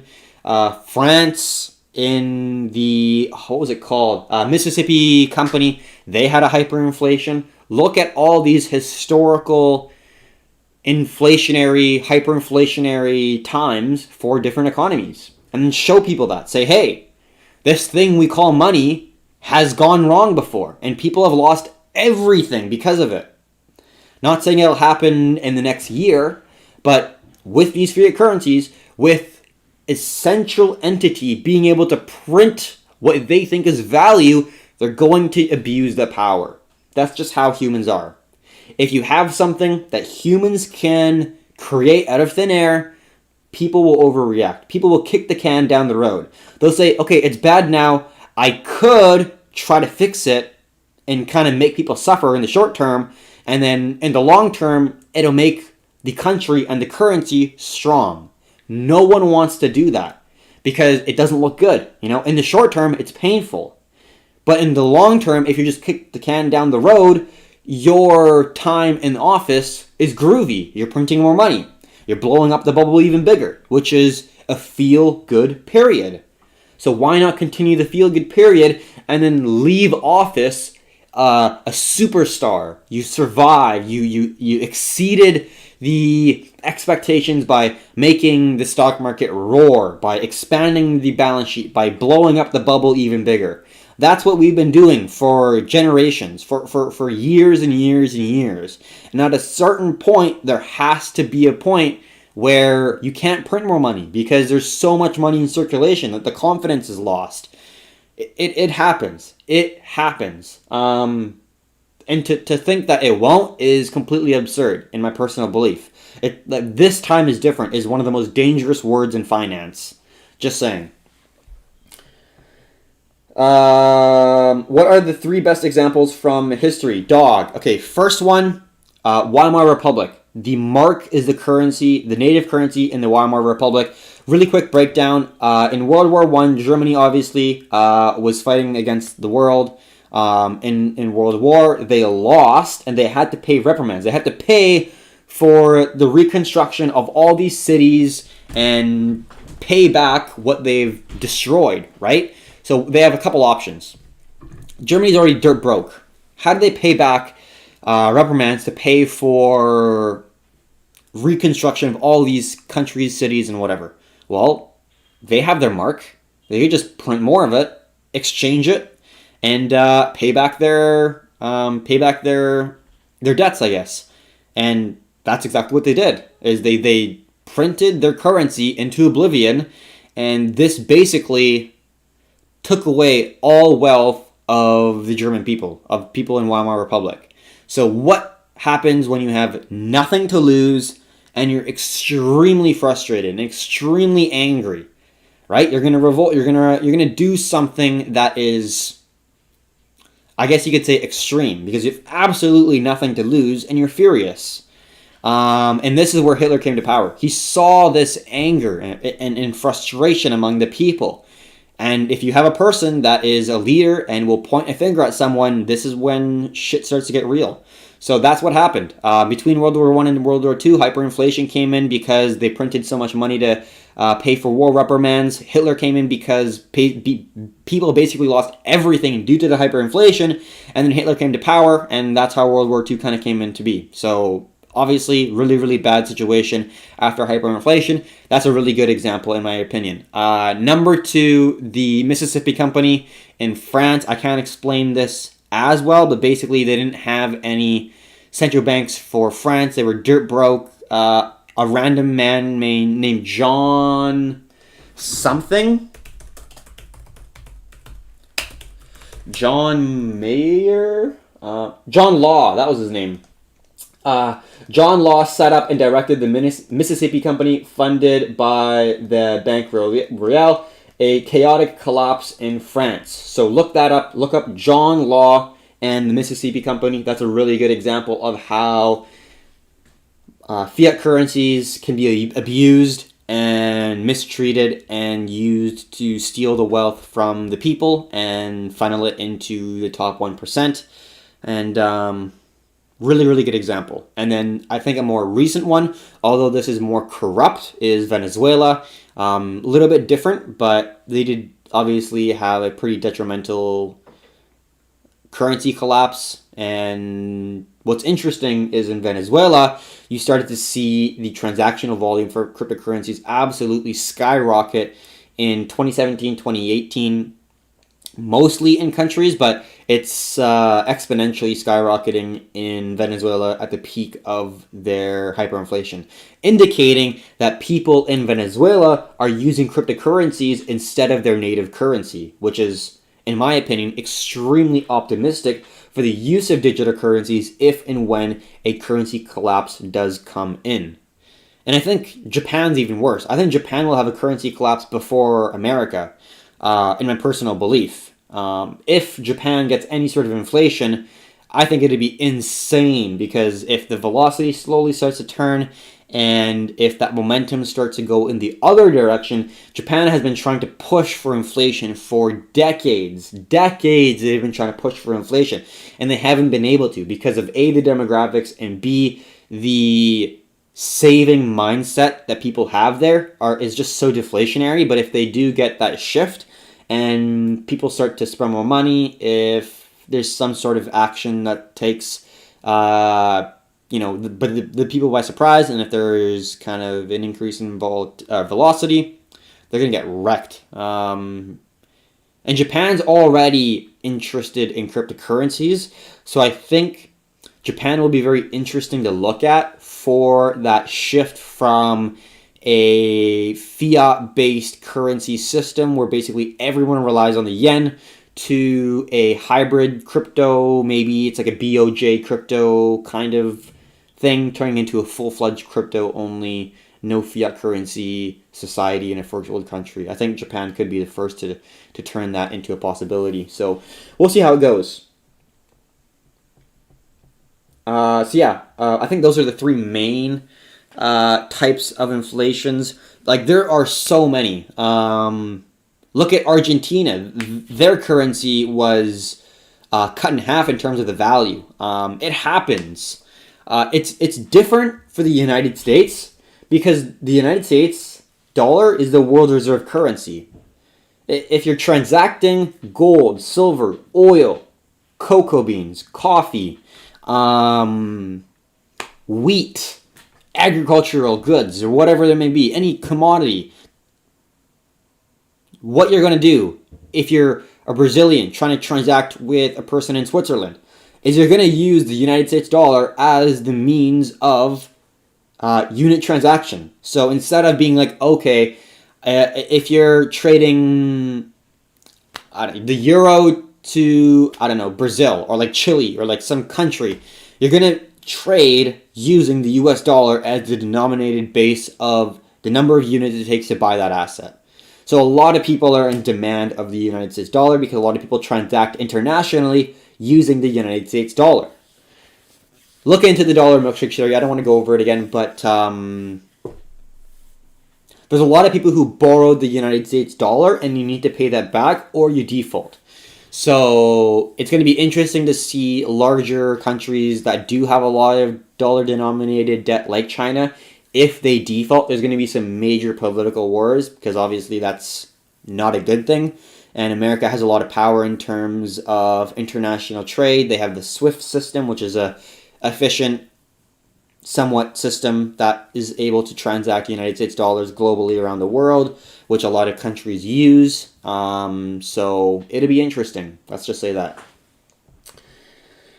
All right, that printing will take a while though, not short term. Yeah, I don't think it'll take like a month. It takes a long time, but it's inevitable. So I think the United States dollar will get stronger before it gets weaker, but I think the end game is U.S. dollar proliferation and destruction. Haven't we learned from history, though? No, we haven't. In short, this time is different. Is the number one quote that people use that think that it's going to be different. Fiat currencies do not work. They do not work. They lose value over time. Every single time. No questions asked. If you want to lose all your money, put it all in fiat currencies. It'll basically be like the Venezuelan bolivar. In sooner or later. Japan. Whoa. Yeah, Japan has the highest debt to GDP. Japan's over 100% for their balance sheet to GDP. So their balance sheet is more than 100% of their gross domestic product. That's insane. That's insane. So let's look. Let's compare some of the other countries here. So balance sheet assets percentage of GDP. Japan's at 103 fucking percent. They have more debt than they have the entire economy. How in the world is that even possible? Like, it boggles my mind. America is sitting pretty good. We're at like 19-20%. Eurozone is at 39%. UK is at like 28%. This is a couple years old. But yeah, Japan is like unbelievable. It is, in terms of economics, they are just like in uncharted territory, completely testing new waters. No one really knows what's going to happen. And like, you're on a roller coaster and you don't know where the end is, basically. It's really scary if you're like the minister of finance there or something, because you have no idea what the fuck's going to happen. Like, no one's done this before.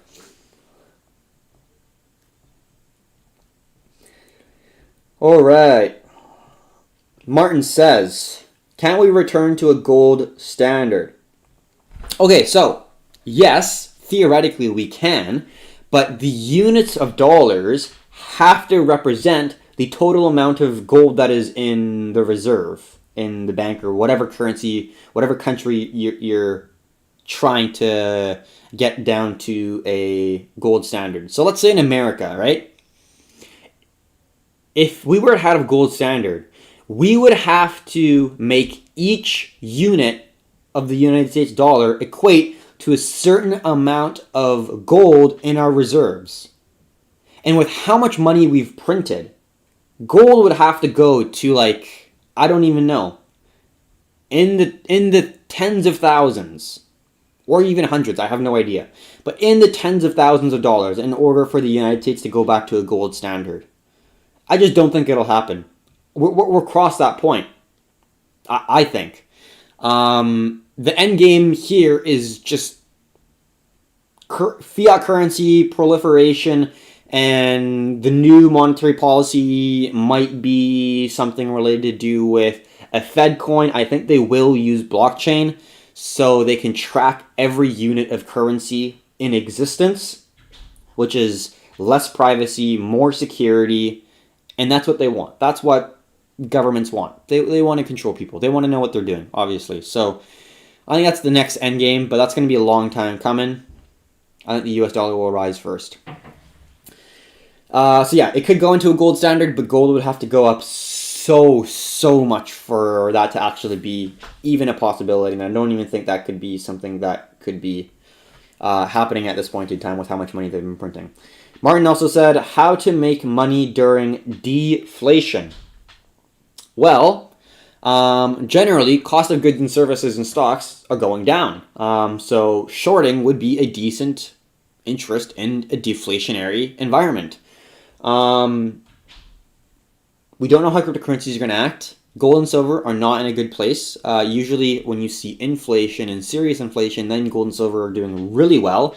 But as of right now in a deflationary world, I would say that the dollar is doing well. So maybe look up FX pairs, so foreign exchange pairs that are long dollar, short emergings or miners. So you would have to consider carry costs, but looking to long dollar against the peso, South African rand, Turkish lira, Russian ruble, Australian dollar, Canadian dollar. If commodities are going down because the Australian dollar and Canadian dollar are heavily tied to commodities, those are going to be like your best bets in my personal belief. So if we do have a major deflationary event, like I think we will, the dollar will rise. FX pairs that are long dollar, short emergings will do well. That's going to be my game, basically, if the dollar goes up substantially, is I'm going to be mainly looking at FX trades. And if we skip that step and go into quite a bit of an inflationary phase, you could see stocks doing well because of the inflationary momentum. You could see gold and silver doing extremely well. You see cryptos doing extremely well. And that's the way I'm going to be looking at it.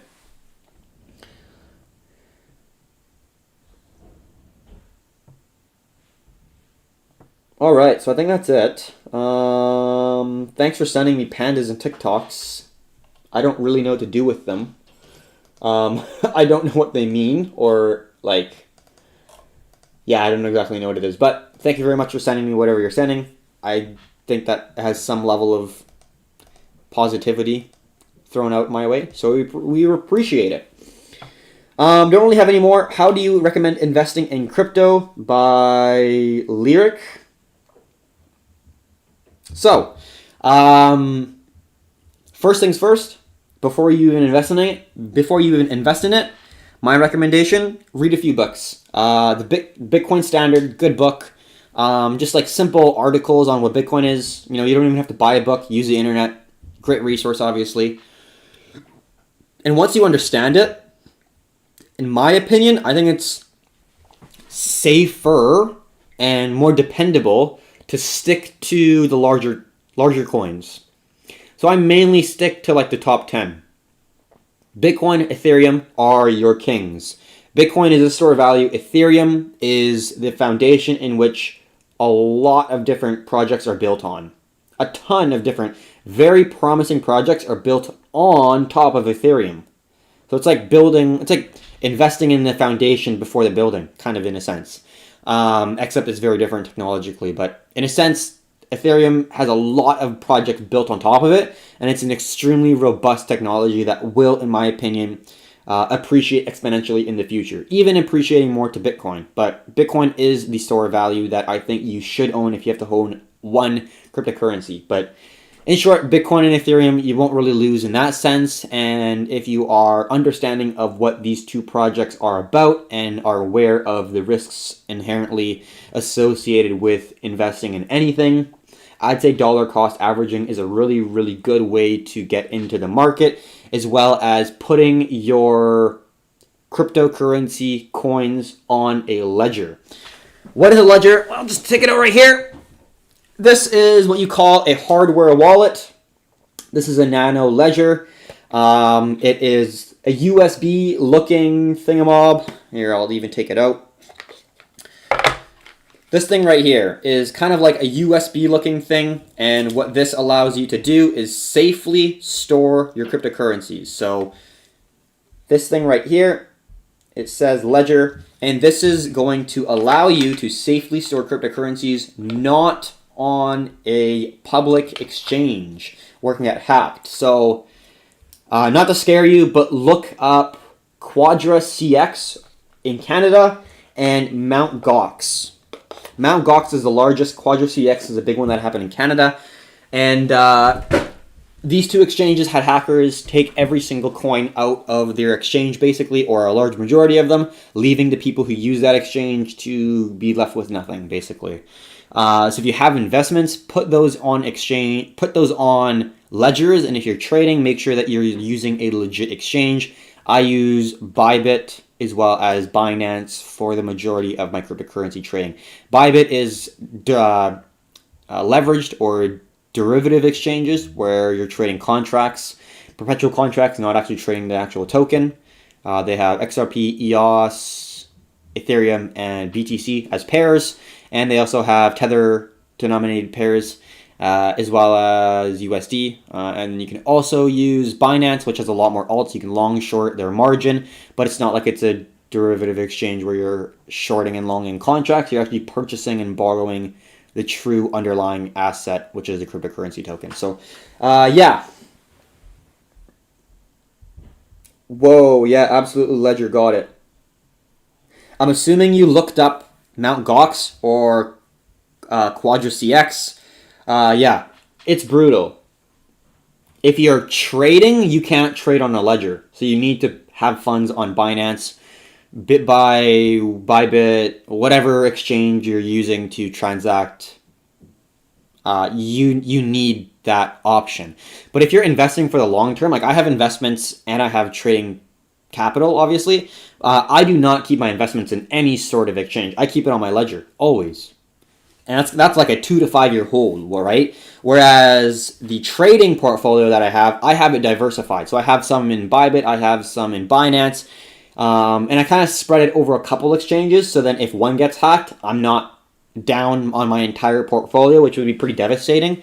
And that's the way I manage it. So I'm still trading Bitcoin or Ethereum. I'm just splitting it into different exchanges. So then if one gets hacked, I'm not down on my entire portfolio. I think that's the best way to go about it. You need money to trade. You need capital to trade. But diversifying it into a couple or multiple exchanges and then keeping your profits or your investment pool in your ledger is by far the safest way to navigate in the cryptocurrency space, in my personal belief. All right. How often do you go live on TikTok? I used to go live quite a bit to try to promote the YouTube channel that we have. And then I kind of stopped for a little bit. Questions were getting a little bit directed only at stocks. I should have kept it going. That's, I guess, my fault on that one. I do YouTube lives every day, but I don't do TikToks every single day, but I think I might because there's a little bit more interest coming from TikTok. Just because the exposure is easier to gain compared to YouTube, but I'll try to do them every weekday, basically. Around, let's say, 11 to 2 in the afternoon Pacific Standard Time, because we live on the West Coast. But I will be doing a crypto market update a little bit later today, going over just the cryptocurrency market. This is a global macro update. So this is going over the stock market, so looking at different indexes around the globe, and in America, we'll look at currencies, so FX, and we'll look at commodities. So that's like the global macro sense, kind of taking a stab at the whole world in some sense. And then we're going to go directly into cryptos, so that's just digital assets. So yeah, that's what we do every day.